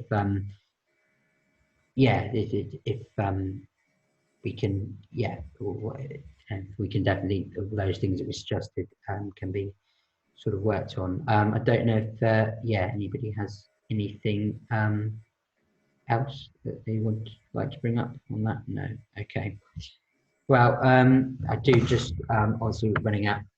You know, I'd say just finish at 4, so kind of want to make sure we reach that. So next thing, got short talks from some members organisations. One of those was the Chinese Association of Southampton. They haven't been able to make it to today's meeting, but I did speak to Zoe Grant from Breakout Youth, and I think if you're still happy, Zoe, to talk for 5 minutes or so, just about I'm very aware of time, and I'm very aware that I can talk for England, so I'm going to give you a whistle-stop tour of Breakout Youth. I would imagine lots of you are aware of who we are. I'm very new to post, came to post on the 1st of April, right in the middle of COVID joy. So what I want to do is just update where we are at as a youth group and what we're doing. So we are delivering currently weekly 1-hour Zoom virtual youth group sessions, open to any young people, LGBTQ+, in Southampton. We also do around Southampton and sort of Andover, Basingstoke, Isle of Wight, so not just Surrey, Southampton. And what we're looking to do is build an online youth community, very much similar to what we would do in our face-to-face sessions. So really looking about how to build peer support, share life experiences, do some peer learning, set up some fun, enjoyable spaces, because I think there's a lack of fun in life at the moment, because every day is very like every other day. So we're doing a lot of stuff around that. I just really wanted just to publicise really that we are doing virtual groups. We're still going, we're having an average of about 8 to 10 young people per session once a week. Groups are Thursdays from 5:30 to about 6:30. We can also offer a little bit of one-to-one support for young people who might not be confident enough to come onto this sort of forum, because actually this is quite nerve-wracking. If you're not, you know, I find it really difficult not looking at my own face in these calls. I find that exhausting. And so I imagine if I'm a young person who's kind of questioning where they are at in their identity, that must be really difficult. So we will do one-to-one stuff over the phone. We will do it by Zoom, with or without cameras, whatever. But it was just to let you know that we are here, we are still going. And actually we're making a great opportunity out of what is potentially a really terrible situation for isolated young people. and then isolated even more so because of their LGBT identity or exploration. So that was my whistle-stop tour. No, thank you, Zoe. That's good to hear that, that you're certainly, and another organisation, the work is being done, even What though... might be an idea to do is tell you how to actually get involved with us. That might be helpful, mightn't it? Sorry, what's that? I missed that. Might be helpful to actually tell you how to get hold of us. I will pop in the chat. So we have a website, we have an email that you can contact. We don't take referrals per se, we have sign-ups, because actually a referral implies you're going to a service because they're saying that you need fixing. Actually, it's not about needing fixing, it's about joining and being collaborative. So we have sign-up forms, we have a phone number that young people can call. So I will pop all of that in the chat in a second. And if you can put that in a minute, that'd be amazing. That'd be great. You're awesome. You're seconding that. What you do is amazing. Oh, thank you. Ditto. Maybe we should chat sometime. We probably should, yeah. I'll drop you an email. Yeah, definitely. Cool. Thank you for your time, everybody. That's Zoe, sorry, could you just I know you sort of said about the work that you're doing at the moment, but I don't know if you could just sort of give an overview just generally of your organisation and what it kind of does and who it supports. Are we talking about Breakout, or are we talking about No Limits? Because if you could just mention, because I kind of get confused myself, because I know the two organisations kind of work closely. Could you just maybe explain give you what I and stuff? I understand to be a potted history. So Breakout has been going for about 25 years, and it used to be run by City Council Youth Service, I believe, in partnership with No Limits. And then things happened and changed, as these things always fluidly do. So about 5 or 6 years ago, Breakout separated from No Limits and became its own little charity, tiny little charity. But actually what we do is we work very closely with No Limits because they provide a lot of our backroom functions, so all that HR, payroll, governance, that kind of thing.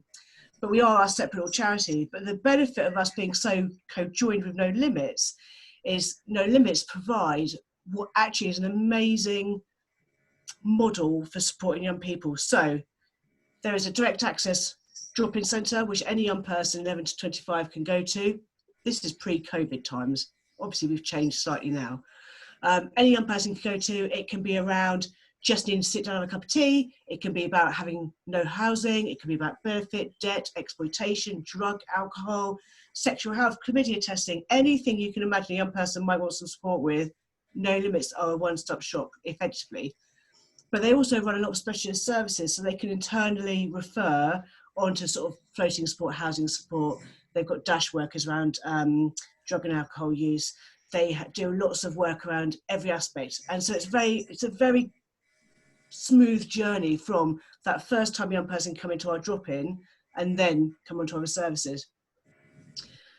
Obviously in COVID time it's changed. So we have been doing a web chat and a phone service for young people so they can still access us, but obviously it's a limited service.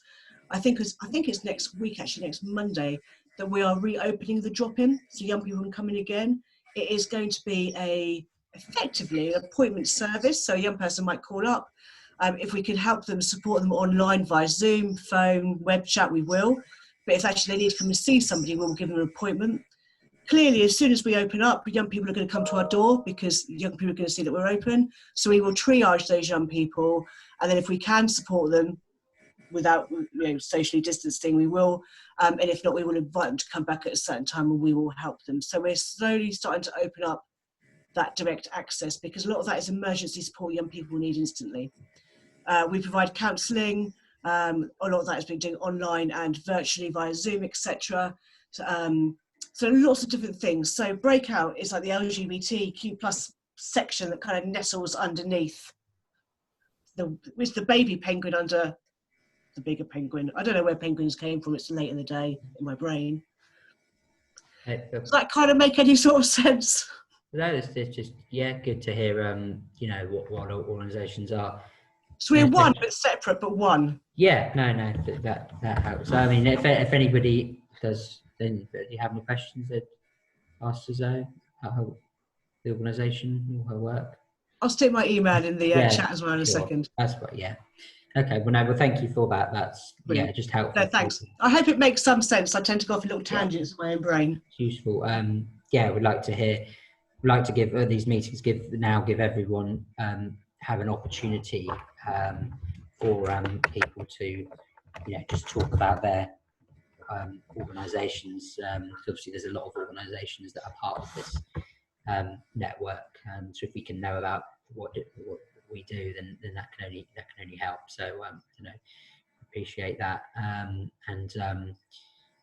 I'll obviously give you a warning before the next meeting, but if people want to do the same and speak about their organisation who haven't already at these meetings, then you can have an opportunity to do that.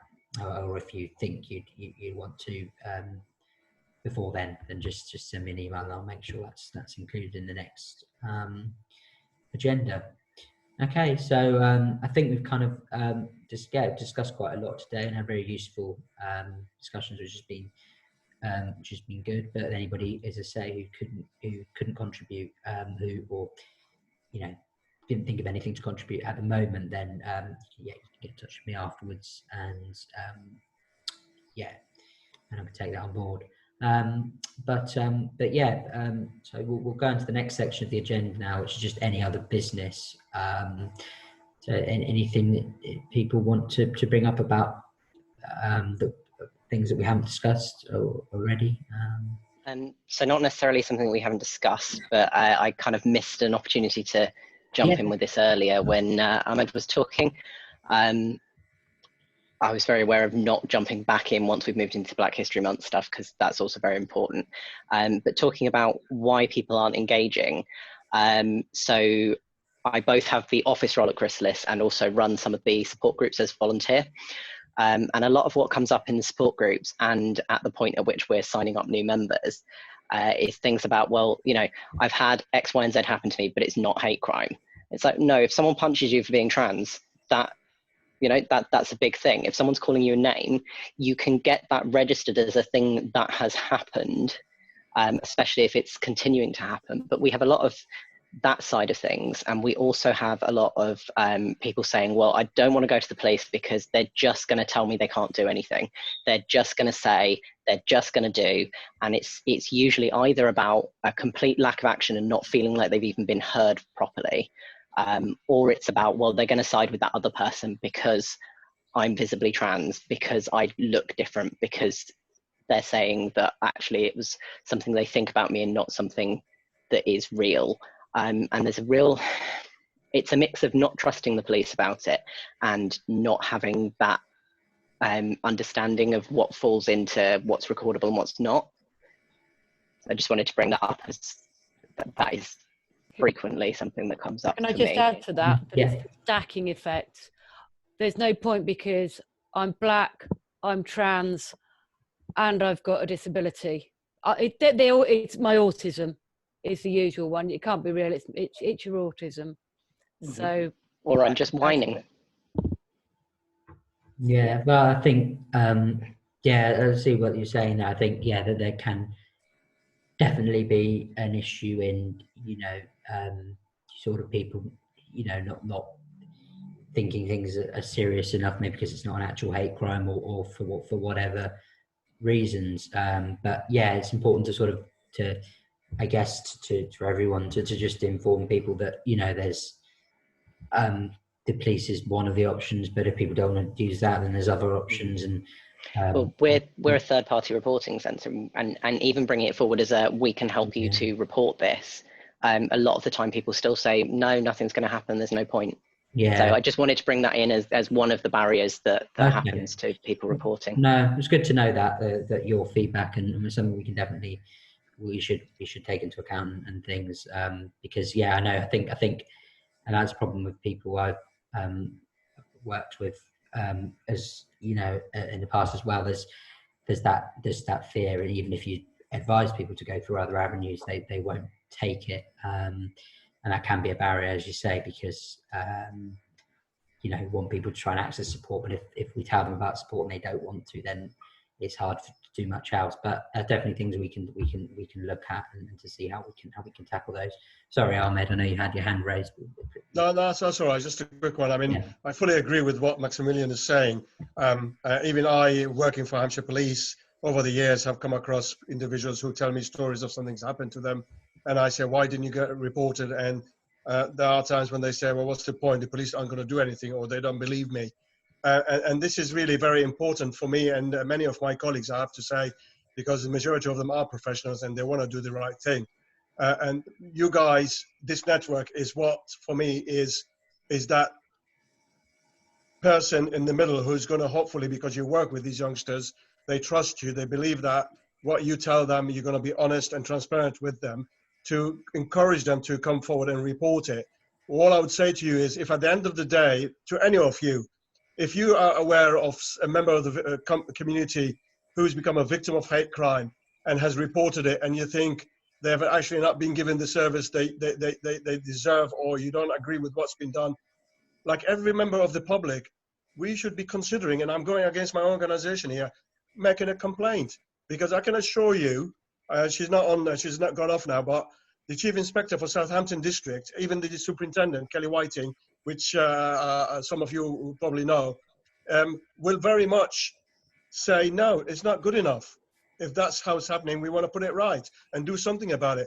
But like everything, and I always say, if we don't know about these things, we can't try and put it right and make it right. Because for me, and I've been in this job, I'm no longer a warranted officer. I'm just a police staff these days, although I'm doing the same work I was doing as a police officer. I was police officer for 28 years. But I've always said, without the support of the public, and I mean the public in general, everybody, to buy into us keeping them safe, our work is going to be 10 times more challenging than it ever is. And we need that support. And to get that support, we need to get that trust and reassurance. And through you guys, that's part of the work for me. So I appreciate what you're saying, but we can never stop fighting that battle, as they say. Yeah, I think that's important to bear in mind. Thank you for that, Ahmed. Yeah, I mean, yeah, that's right. If there are, issues that you're facing and that you think's a bit of a problem, or people aren't being given the support, people can't get that support, then yeah, please use the network to raise those issues, and certainly yes, with Ahmed and our other contacts with the police, and now we've got Hayley, who came to the meeting earlier, who's a new lead for sort of hate crime in Southampton. And she's probably a good person to contact as well. And we can, sorry, Ahmed. Just a quick one. What I'm going to be sending out for Sam to circulate to all of you is that map I was talking about. On the map, you'll also find for each sector of the city, who is the inspector responsible. So you'll have a name also if you want to go direct to that inspector and say, oi, what's going on here? Look at what your officers have or have not done. Can you look into it? And I can guarantee you they will do, because they are accountable for all the hate crime reported to us in the city, and they have to stand up and explain to the higher rank why things aren't happening, or why things are happening in the way that we say it's not the right way to happen. So please don't hesitate. It can only happen with you guys pushing all of us. And one of the best thing for me since we started this network, Sam, it wasn't planned, but it's a big bonus for me, is that look at everybody that's on board now, and you've talked about it earlier, using each other's experience, expertise, and support to support your work is so valuable, which is making, in my book, is what I call strengthening cohesion in the city. And that's what is also part of what is going to build that trust and confidence with the people who live in Southampton, as we all do. Quick question: Is that map and that information also going to go on to the Google Drive where you've got the hate crime stats? We can put it there, Sam, because it's a public document. Well, Ahmed will certainly. Well, when we distribute that to everyone, and I sort of got hold of it myself, then yeah, I mean, I'm definitely wanting to use that system as somewhere where things are available to people. And it's already in your email box, Sam. The only thing I would say, Maximilian, is that it's something that has to be updated as and when, as you know, with police officers, every so many months, years, depending on their progression, they will move. So hopefully we got to just keep an eye on that. And if at any time you call an inspector and they say, oh, they've moved, they should tell you who's the one taking over. Exactly, yeah. I think that's important, but that the data changes and things change. So yeah, we'll try and update that. We will try and update that as much as possible, that that page as well. Okay, well, I think that kind of brings the meeting to close for today. So if there are any other things, as I said, you've got my contact details, please get in touch with me. And as Armaz was just saying there, the network's about using everybody as well, with different resources that and expertise that they might have, so you can get in touch with them from the contact list, which you can again find on the Google Drive page as well. So okay, just to so people know about the next meeting. Now that'll be taking place in a couple of months' time, on, I believe, September the 9th. Again, that'll be from 2 p.m. to 4 p.m. again, but of course details about that will be distributed near the time, and you'll see the materials about that go up onto the drive as nearer the time as well. But no, it's been good to see you all today, and as I said before, I appreciate things aren't as easy in terms of working arrangements and things at the moment. So yeah, we appreciate you coming along to today's meeting. I didn't expect there to be so many people today, actually, so that's really encouraging that lots of people were able to make time to attend. So thank you to everyone, and I hope you all stay safe, and yeah, good luck with what you're doing in between now and next time. So yeah, everyone, we'll see you all later, and take care. All right. Thank you very much. Everyone. Thank you. Cheers. Thank Bye. everyone. Thank you. Thanks, everyone. Stay safe. Bye. Bye. Thanks. Bye.